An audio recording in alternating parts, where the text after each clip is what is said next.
राधे राधे प्यारे भक्तों। श्री कृष्ण कहते हैं, हे मनुष्य, अब बहुत हो चुका है रोना, बहुत हो चुका है खुद को कमजोर समझना, बहुत हो चुका है हर रात आंसुओं के सहारे काटना। तू कब तक अपने ही दुखों को पकड़कर बैठा रहेगा? कब तक बीते हुए कल को सीने से लगाए रखेगा? सुन, ध्यान से सुन, क्योंकि जो मैं कह रहा हूं वह तेरे जीवन की दिशा बदल सकता है। वह तेरे भीतर जमी हुई पीड़ा को पिघला सकता है। वह तेरे हृदय को फिर से जीवित कर सकता है। तू रोता है क्योंकि तू उम्मीद गलत जगह लगाता है। तू टूटता है क्योंकि तू सहारा गलत हाथों में खोजता है। तू बिखरता है क्योंकि तू सत्य को देखना नहीं चाहता। आज मैं तुझे वह सत्य सुनाने आया हूं जिसे सुनकर आंखों के आंसू थम जाते हैं, मन शांत हो जाता है और आत्मा मजबूत हो जाती है। श्री कृष्ण कहते हैं, रोना कोई पाप नहीं है, पर हर समय रोते रहना आत्मा के साथ अन्याय है। तू सोचता है कि तेरे दुख सबसे बड़े हैं। तू मान बैठा है कि तेरे जैसा दुखी कोई नहीं। अरे, इस संसार में हर मुस्कान के पीछे एक छिपा हुआ दर्द है। हर शांत चेहरे के पीछे एक लड़ा हुआ युद्ध है।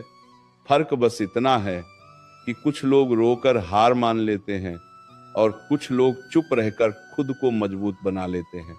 तू किस राह पर चलना चाहता है?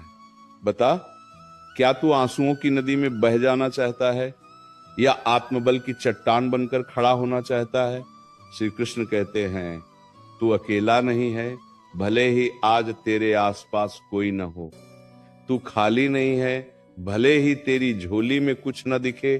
तू कमजोर नहीं है, भले ही दुनिया ने तुझे बार बार गिराया हो। तुझे सबसे बड़ा धोखा यही दिया गया है कि तू खुद को छोटा मानने लगा। सुन, जो स्वयं के साथ खड़ा हो जाता है उसके खिलाफ पूरी दुनिया भी कुछ नहीं कर सकती, और जो खुद से ही हार मान ले उसे सहारा देने के लिए स्वयं ईश्वर भी मजबूर हो जाता है। श्री कृष्ण कहते हैं, जब कोई तुझे समझे बिना छोड़ दे तो रो मत। जब कोई तेरे अच्छे कर्मों को भूल जाए तो रो मत। जब अपने ही तुझे पराया बना दे तो रो मत, क्योंकि ये सब तुझे तोड़ने नहीं, तुझे तराशने आया है। सोना आग में तपकर ही कुंदन बनता है और मनुष्य अकेलेपन में तपकर ही महान बनता है। यदि आज तू अकेला है तो समझ ले, प्रकृति तुझे मजबूत बनाने की तैयारी कर रही है। श्री कृष्ण कहते हैं, तू जिनके लिए रो रहा है, क्या उन्होंने तेरे लिए एक आंसू बहाया? तू जिनके लिए रात भर जागता है, क्या उन्होंने तेरी नींद की कीमत समझी? नहीं, क्योंकि संसार स्वार्थ से चलता है, भावनाओं से नहीं। इसलिए